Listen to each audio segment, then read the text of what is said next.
आप अक्सर कंफ्यूज होते हैं कि क्या कहना चाहिए जब आप किसी चीज़ के ऊपर बैठे होते हैं। तो क्या आपको कहना चाहिए कि सिटिंग ऑन द टेबल होना चाहिए या सिटिंग एट द टेबल होना चाहिए, और बाज़ दफ़ा तो सिटिंग इन भी कहा जाता है। लेकिन कुर्सी पर बैठने के लिए कौन सी प्रपोजिशन आमतौर पर इस्तेमाल की जाती है? अगर इसी पॉइंट को डिफाइन करो, which one is right, on chair और at chair? The main point is that, आप ज़रा देख लें, हमने अगर चेयर पर बैठना है तो हम कहेंगे जैसे ही सिटिंग ऑन द चेयर, वो चेयर पर बैठा है। चेयर के आप असल में ऊपर बैठते हैं, उसकी सरफेस के ऊपर आप स्टे करते हैं, तो वहाँ पर चेयर के लिए आपने हमेशा ऑन कहना होता है। तो वहाँ पर आप कहेंगे ही सिटिंग ऑन द चेयर, वो चेयर के ऊपर बैठा है। वो कोई भी चेयर हो सकती है, वो चेयर के ऊपर आप बैठते हैं। लेकिन जब टेबल की बात होती है तो आप अक्सर कहते हैं ना, आप प्लीज़ इस टेबल पर आ जाए। मेहमान आपके किसी शादी हॉल में आप बैठे हुए हैं या कोई भी इवेंट ऑर्गेनाइज कर रहे हैं, वहाँ गेस्ट आ रहे हैं, तो आप कहते हैं प्लीज़ आप इस टेबल पर बैठ जाएँ।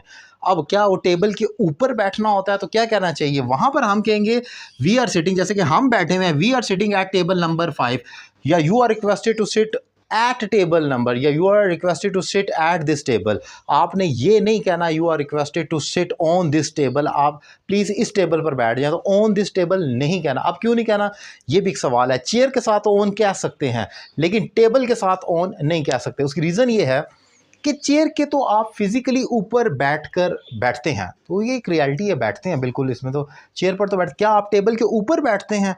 तो ऐसा तो नहीं है। आप तो चेयर्स पर बैठते हैं और टेबल के साथ आप जुड़ कर बैठे होते हैं, तो उसकी सरफेस आप यूज़ कर रहे होते हैं हाथ रखने के लिए, ये चीज़ें जो आगे खाना रखने के लिए, जो भी आप प्लेट्स वगैरह रखने के लिए। सो वहाँ पर आपने कहना होता है we are sitting at table. At, वहाँ पर आपने कहना टेबल के पास पास, जो भी मीनिंग समझ लें एट का, क्योंकि ये प्रपोजिशन होती है। बाय द वे प्रपोजिशन की कोई लफ्ज़ी उर्दू नहीं होती है, तो हमने बना ली अपने पास से। इनका मतलब है में, और फ्रॉम का मतलब है से, बाय का मतलब ये से, ऑन का मतलब है पर। तो ये लफ्ज़ी तर्जमा हमने खुद से क्रिएट किया है। प्रपोजिशन की कोई लफ्ज़ी उर्दू होती नहीं है। तो यहाँ पर जब आपने कहना हो तो आपको समझना है कि टेबल के साथ हमेशा ऐट कहना है कि हम टेबल पर बैठे हुए हैं। अब पर का मतलब टेबल के ऊपर चढ़ कर नहीं बैठ गए हम, बल्कि टेबल के साथ लग कर बैठे हुए हैं। लेकिन ऑन चेयर बिल्कुल दुरुस्त है, आपने ऐट चेयर नहीं कहना, क्योंकि चेयर के तो वाकई आप ऊपर चढ़ जाते हैं और ऊपर चढ़ कर बैठते हैं। तो ये एक इंपॉर्टेंट पॉइंट है, on chair versus at chair, क्योंकि ये आपको कंफ्यूज करता है। और देखने में दोनों सिमिलर चीज़ें, लेकिन डिफरेंस है, इसमें बहुत बड़ा फ़र्क है।